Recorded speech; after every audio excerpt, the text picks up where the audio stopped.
어제 부산에는 비가 왔어요.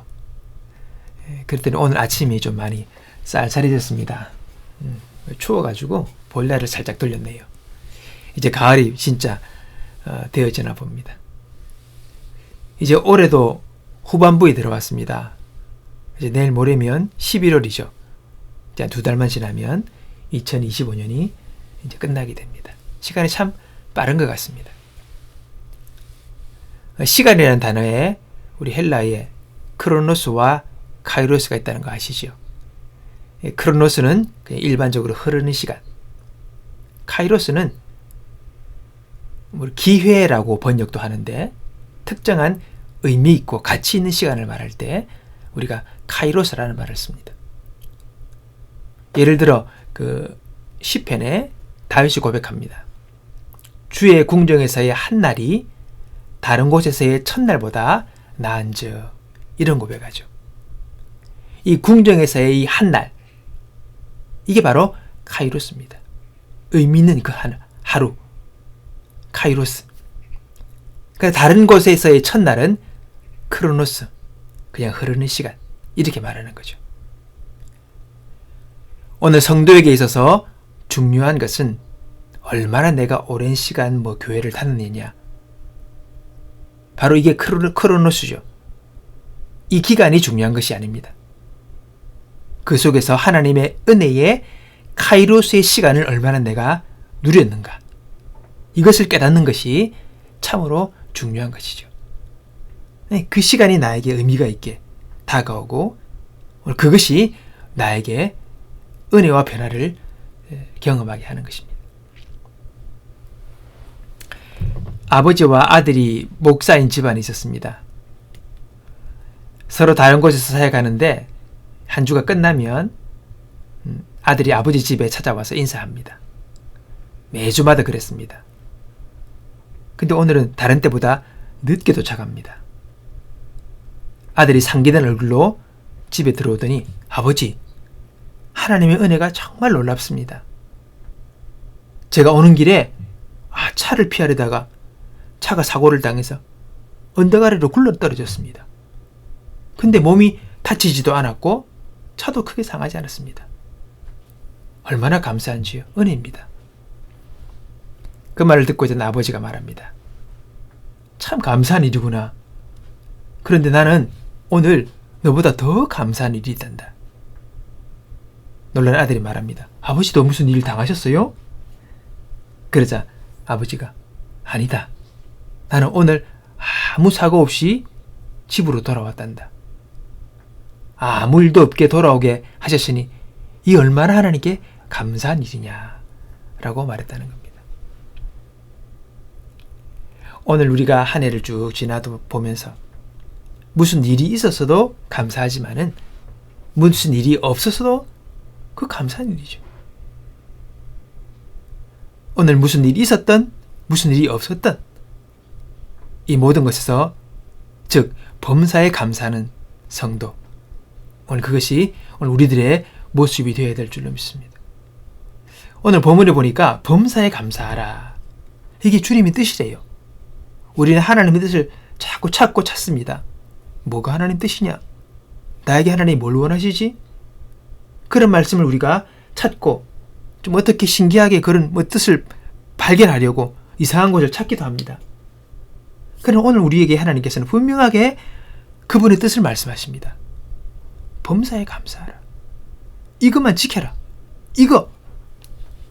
여러분, 많은 것들이 있지만은 이거 하나만 지키더라도 오늘 우리의 삶은 놀라운 하나님의 은혜의 역사를 우리가 경험하게 될 줄로 믿습니다. 범사에 감사하라. 오늘 범사에 있어도 일이, 없어도 일이, 모든 것에서 감사하는 모든 일에 범사에, 이 범사에 감사하는 삶이 오늘 저에게, 여러분에게 있어 하나님께 영광 돌리는 우리의 삶이 될 수 있기를 원합니다. 자, 그런데 이 범사에 감사하라, 이 말에, 이 범사에 이 큰 두 가지 의미를 전제하고 있다는 것을 우리가 생각해 볼 수 있습니다. 이것을 알 때 우리는 범사에 감사할 수 있는 힘들이 생겨나게 됩니다. 첫 번째는 우리 하나님이 좋으신 하나님이라는 전제가 있다는 것입니다. 범사에 감사하라는 말씀에는 우리 하나님은 좋으신 하나님이다 는 의미가 담겨져 있습니다. 이 구절 안에는 좋으신 하나님이 말씀하시니 이런 말은 없지만은 이 범사에 감사하라 이 말씀 속에는 좋으신 하나님을 전제로 한다는 거예요. 우리 하나님은 좋으신 분입니다. 마태복음 7장 9절에 보면 너희 중에 누가 아들이 떡을 달라 하는데 돌을 주며 생선을 달라 하는데 뱀을 줄 사람이 있겠느냐. 너희가 악한 자라도 좋은 것으로 자식에게 줄 알거든. 하물며 하늘에 계신 너희 아버지께서 구하는 자에게 좋은 것으로 주시지 않겠느냐. 우리 하나님은요, 오늘 우리에게 좋은 거 주신다는 거예요. 주님, 제게 떡이 필요합니다 했는데 돌을 주고, 생선이 먹고 싶습니다 하는데 뱀을 주는 분이 없다는 거죠. 세상 사람들도. 하물며 하나님은 더 너에게 좋은 것 주시지 않겠느냐. 우리가 알아야 할 것은 하나님은 좋으신 분입니다. 괴팍한 사람이나 자기 마음대로 행동하시는 분이 아니라는 겁니다. 우리는 이것을 알아야 합니다. 그것을 믿고 살아야 합니다. 자, 근데 우리가 살다 보면 꼭 좋은 일만 있는 건 또 아니죠. 우리가 볼 때에 좀 일이 안 되고 뭐가 꼬이고 난간에 부딪히기도 하고 이런 일이 생깁니다. 그래서 우리가 하나님이 나를 안 좋아하시나? 이렇게 생각할 때도 있죠. 그러나 우리가 좋은 일이든 나쁜 일이든 즐거운 일이든 슬픈 일이든 이 모든 일들의 배후에는 하나님의 기이하신 은혜가 흐르고 있음을 우리는 알아야 합니다. 좀 더 차원 높이 우리는 생각할 줄 알아야 합니다. 우리가 좋으신 하나님인 것을 알 때에 오늘 우리는 모든 상황 속에서 감사할 수 있게 되는 거죠. 반대로 우리가 부정적으로 생각하면요, 우리가 태어난 것 자체가 고난이죠. 태어난 것 자체가 불행인 것입니다. 여러분, 우리는 생각을 조정할 줄 알아야 합니다. 우리의 마음을 새롭게 해야 합니다. 하나님 말씀하십니다. 야곱아, 내 말을 들어라. 너희가 태어날 때부터 내가 너희를 안고 다녔고 어머니 뱃속에서 나올 때부터 너희를 돌보았다. 너희가 늙을 때까지 내가 너희를 돌보겠고 너희 머리가 휘어질 때까지 내가 너희를 품어주겠다. 내가 너희를 지었으니 너희를 돌보겠다. 너희를 인도하며 구원해 주겠다. 그러면서 우리 주님은 또 내가 세상 끝날까지 너희와 항상 함께 있으리라. 그렇게 말씀하십니다.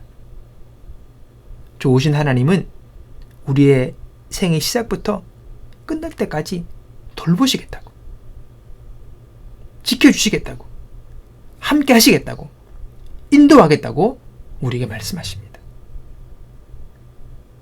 오늘 우리가 이 사실을 알 때에 우리는 그 기반으로 오늘 내게 주어진 일삶 속에서 일어난 모든 범사에 감사할 수 있는 근거가 되게 되는 것입니다. 둘째로, 범사에 감사라는 말에는 하나님이 나를 아신다는 거예요. 나를 아시는 하나님이라는 것이 그 전제에 깔려 있습니다. 본문의 범사라는 단어는 모든 일, 모든 상황을 의미합니다.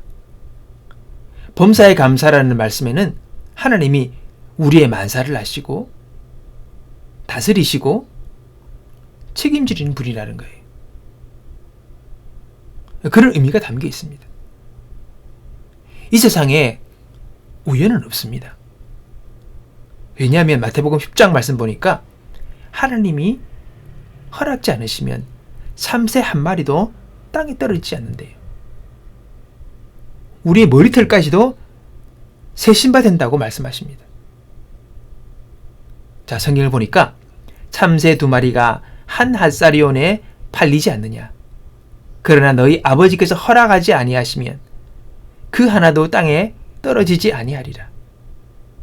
너희에게는 머리털까지 다 세신 바 되었나니 그러면서 마태복음 10장 31절에 두려워하지 말라.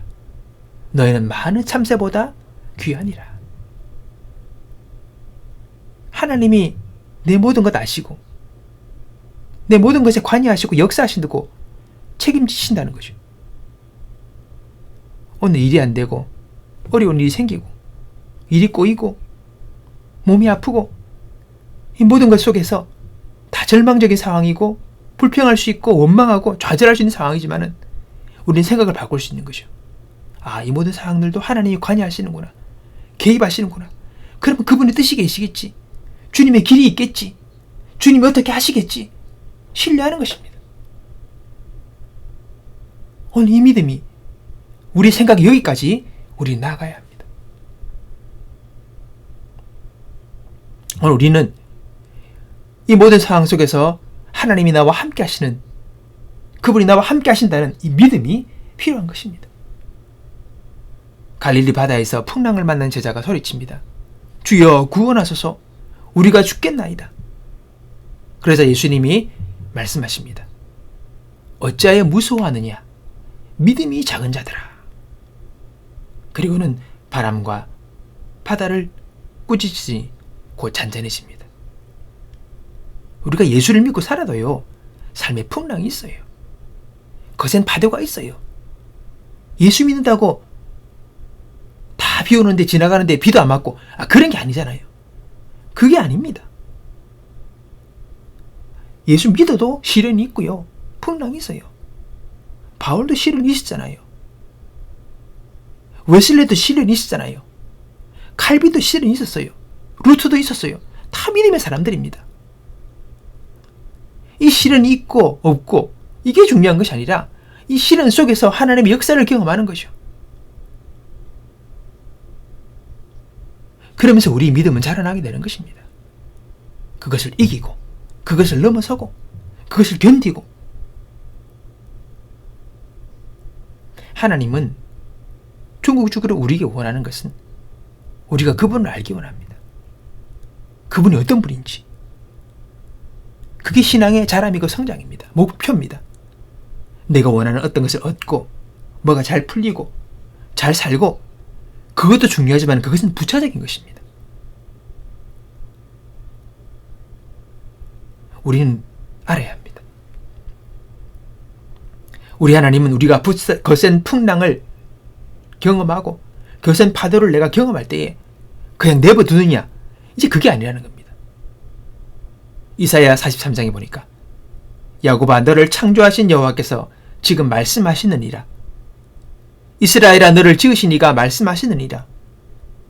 너는 두려워하지 말라. 내가 너를 구속하였고 내가 너를 지명하여 불렀나니 너는 내 것이다. 네가 물 가운데 지날 때 내가 너와 함께 할 것이다. 강을 건널 때에 물이 너를 침몰하지 못할 것이며 내가 불 가운데로 지날 때 타지도 아니할 것이요 불꽃이 너를 사르지도 못하리니. 그래서 다윗은 시편 23편에 이렇게 고백합니다. 여호와는 나의 목자시니 내가 부족함이 없으리로다. 그리고 121편 시편 기자는 내가 산을 향하여 눈을 들리라. 나의 도움이 어디서 올까? 나의 도움은 천지를 지으신 여호와께서로다. 오늘 여러분, 우리 하나님은 우리를 내팽개두는 분이 아니죠. 방관하는 분이 아닙니다. 개입하시고 간섭하셔서 우리를 지키시고 보호하시고 인도하시는 분이라고 말씀하십니다. 우리는 그것을 인정하고 그분을 신뢰하고 그분을 믿는 믿음의 반응이 우리에게는 필요한 것입니다. 그러면서 그분이 어떤 분인지를 알아가는 거죠. 체득하는 것입니다. 그래서 또 어려움과 일들과 문제가 생겼을 때에 여전히 그분을 신뢰함으로 이것들을 이겨내는, 넘어서는, 승리하는 우리의 삶이 계속해서 이어지기를 원하시는 거죠. 여러분, 그러므로 범사에 감사하라는 말씀에는 하나님이 우리의 만사를 아시고 다스리시고 책임져 주는 분이라는 것을 그 의미로 깔고 있다는 것을 아셔야 합니다. 그러기에 우리가 범사에 감사할 수 있는 것입니다. 사고가 났어도 감사했고 아무런 사고가 없었어도 감사했고 모든 일들 가운데서 여전히 감사한 것. 여전히 하나님은 나에게 좋으신 하나님이요, 그분이 나의 모든 상황을 아시는 분인 것을 내가 인정하고, 오늘의 삶을 부정적이나 절망적이나 원망으로 바라보는 것이 아니라 그것을 이기고 넘어서고 그 길 가운데서 길을 열어주시는, 홍해 가운데서 길을 만드셨듯이 해결책을 주시고 인도하시고 풀어내게 하시는 그 하나님을 신뢰하고 그분이 나를 인도하실 것을 믿으면서 우리가 오늘도 감사의 마음으로 신앙의 삶을 살아가는 것입니다. 성도의 삶은 하나님을 인정하는 것입니다. 좋으신 하나님인 것을 인정하고 우리의 모든 것을 아시고 다스리시고 책임져 주는 분인 것을 내가 인정하는 것입니다. 그 인정의 표현의 방법이 바로 범사에 감사하는 겁니다. 주님은 그렇게 말씀하시는 거죠. 범사에 감사하라. 이는 너희를 향한 하나님의 뜻이다. 여러분, 의미 있지 않습니까? 하나님이 우리에게 감사하라는 거예요. 너 범사에 감사해. 아, 왜요? 내가 좋은 하나님이야. 내가 너를 알고 있어. 내가 너와 함께해. 너 인생을 내가 책임지고 있어. 나를 신뢰해. 오늘 이 감사라는 말은 바울이 한 이야기가 아니라 하나님께서 하신 말씀입니다. 오늘 그 말씀 하신 하나님께서 범사에 감사는 우리 인생을 책임지시고 우리 영혼을 책임져 주시고 곤란과 환난과 어려움과 고통과 문제 가운데서 우리를 건져내사 나로 높은 곳을 다니게 하시는, 여호와로 찬양케 하시는 승리하는 인생으로 우리를 분명히 인도하실 것입니다. 오늘 그 믿음으로 나아갈 수 있는 저와 여러분이 되기 원하는 것입니다. 우리가 하나님을 영화롭게 하는 것, 어떤 큰 업적이 아닙니다. 성경을 보니까 감사로 제사를 드리는 자가 하나님을 영화롭게 한다고 그랬습니다. 그 찬양 속에서 감사로 제사 드리는 자가 하나님을 영화롭게 하나니, 우리 중고등학교 때 많이 불렀죠. 감사하면 영광 돌리는 겁니다. 큰 어마어마한 큰 업적을 내가 내야지 하나님을 영화롭게 하는 게 아니고, 오늘 내가 삶의 자리에서 감사의 삶을 살 수 있다면 우리는 하나님을 영화롭게 하는 자입니다. 오늘 이 감사의 고백이 지금은 어려워 입술의 고백만으로 감사할지 몰라도, 그러나 이 고백이 점점 깊어져서 진정 우리의 마음의 깊은 중심에서부터 하나님께 믿음으로 감사의 고백을 올려드리는 신앙의 사람들로 하나님께서 우리를 이끌어 주실 것입니다.